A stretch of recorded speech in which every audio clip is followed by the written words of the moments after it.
Today we're going to start our next sketchbook drawing, and our subject today is going to be a canna flower. So we're going to start in a similar way to what we did with our shoes, and that is we're going to study our subject first and work from what's close up first and then gradually work back. So we'll start with the foreground, the front space closest to us, the middle ground, and the background. So we're going to work large to small. I also want you to pay attention to the lines and the edges. So we're not using a ruler, so we're going to look for the organic or wavy nature of the lines.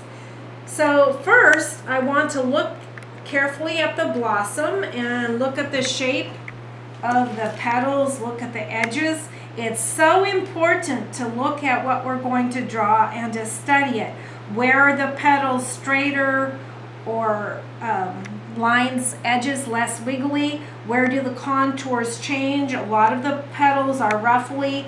There are folds. How can we show that with our line?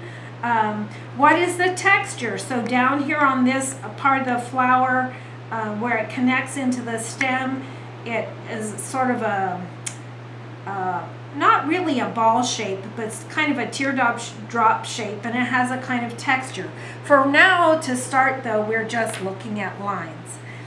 And today, so that we can see it a little bit more, I'm going to be using a Sharpie. I want you to use a pencil. So I'm going to look at the overall flowers, and I'm going to just start with one blossom. So I'm going to start with this one that's in the front, that's closest to me, and I see this folded petal. Remember, it's really important to draw big. So I'm going to start right here with this contour, and it's okay if my drawing touches the edge. I'm coming around to the other edge there, and the petal sort of folds over, so I'm drawing the fold. And then, just like with our laces last time on our shoe, some of our laces twisted, so we kind of want to show that. So now I'm going to come up to the next starting point, and I have to decide what's better. Am I starting out here with the edge? No, I think just like with the laces in the center of the shoe, it's better to start here. So where does that line come from the flower? It's not out here, it's in here, it's overlapping, it comes up a little bit. And now I'm drawing the inside edge of that flower blossom. And I'm going across the top of the edge. Now I'm noticing that it's wiggly. Remember, it's not that important if I make a mistake. I don't need to dig out the eraser and erase. It's going to be fine. The blossom edge has a little bit of a fold and a curl there, so I'm going to come back and add that, and this curl sort of disappears into the middle of the blossom, so I'm not going to finish that edge right now. I'm going to come back to the same place where I started. This next petal does not start right here. There's a little space between it that is also part of the flower, so I'm going to look at that space. And it's not a race, but I'm thinking about as if I was an ant crawling along the edge. So I want to follow that edge to the conclusion. Now you notice I'm off the paper. So I have to see where the blossom or the petal would come back in the edge of the paper. Last time with the shoe, I talked about how we don't need to shrink the shoe down to try to get it all on there. And the next main line is the back of this petal. So I'm going to look at where that starts. I want to pay attention to the overlapping. What is the shape? And it comes down here back to our flower. I have a similar petal to this one that overlaps that right there, and it goes a different direction. And again, I'm off the page. It's sometimes hard to come back in, so I'm going to come back to where I started. It's wider, then it's narrower, and then it's going off. There's kind of a bend there. All right. Now, on this petal, before I go to the next petal, I can see under here there's a part of this petal that's turned over. That's going to come up behind in here. And then I see where a second or a different petal comes out behind. So I'm looking where it starts on the body of the flower and it's kind of smooth, and then the edge goes a little roughly and it comes out here. Now, why did I stop there? That's because now I'm seeing this larger petal here in this area. So before I finish what's up there, I have to think about, okay, this is my petal in here. So let's come up to where this edge starts.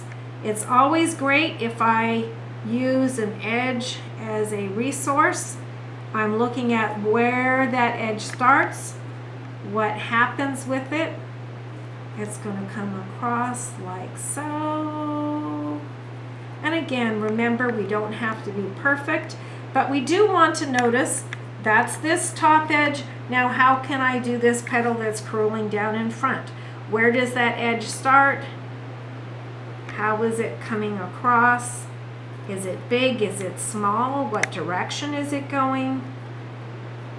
And it goes across to the end. All right. So now I've drawn this one. And I have the front edge of this petal, but now I can see a little bit more of the back edge that comes in behind here. All right.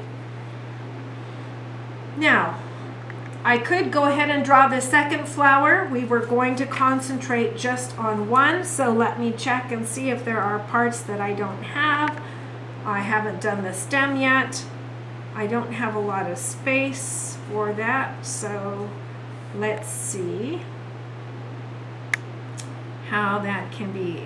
The stem comes down over here, and then I go into this sort of teardrop shape, and this stem is kind of behind this petal, so I'm not really going to see that. What's important is how I fill this space. So I see a little bit of this bud coming behind. How do I know where it goes? Well, I want to look at the stem and where does it come out? If I see the tip of another leaf, right here I see the tip of the leaf. So where does it come out? How does it come down? How big is it?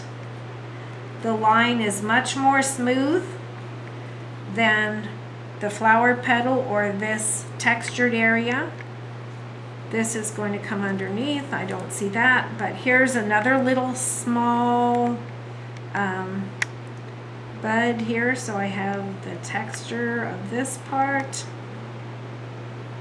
and a little shoot coming off. The shoot is not really open, but it's a front and a back. Oh, here's a little nub that I have not drawn, and that comes off this from behind this part. So I'll put that in. All right, so that pretty much completes the flower. Now, how am I going to draw the leaf? Okay, the leaf is very large, so I want to follow the line of the leaf.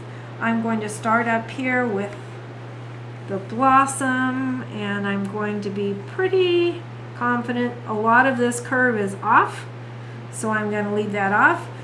I want to follow the line of the leaf through. Where would it go off the page? Now on this leaf we have a pretty distinct vein. So since the flower is small compared to the leaf is very broad, where does this vein go? Because that center vein or center rib is going to come on my drawing and come up underneath the flower blossom and go off the page. Okay, this edge is going to be outside of my drawing, but you'll notice if we look, we see a lot of these sweeping lines. So I'll find that center vein and study first how those lines are going. So I'm just going to start in by the vein first, and I don't have to draw every one. Now you'll notice on the other side they're sort of going in the opposite direction, and I want to kind of keep a similar pattern or idea going up here, and then I'm going to look above the flower. How do those smaller veins come out here? So I want to provide contrast for my drawing, but I also want to sort of tie the drawing together. Now as I'm coming back to this open spot in the leaf, maybe I don't want the line to come all the way across. I don't want it to get too busy, but remember, I'm studying the leaf. I'm not making up what I'm drawing. Think of it as kind of a shorthand, and I think that's enough lines. If this space is too empty, I might come up and add just a little bit more. So the negative space of our paper where we have no part of the flower, no part of the leaf is important. And next we'll come back and we'll look for shadows. Okay? Before I do that, however, I want to go back and just double check and see if there's anything. Okay, I have this, I have this, I have that edge. And maybe I see this little bit of the blossom here on the side that I'm going to add. And there's another little one of those textured bumps as it's going off behind. And I think that's enough information. So now we can start our shading. When we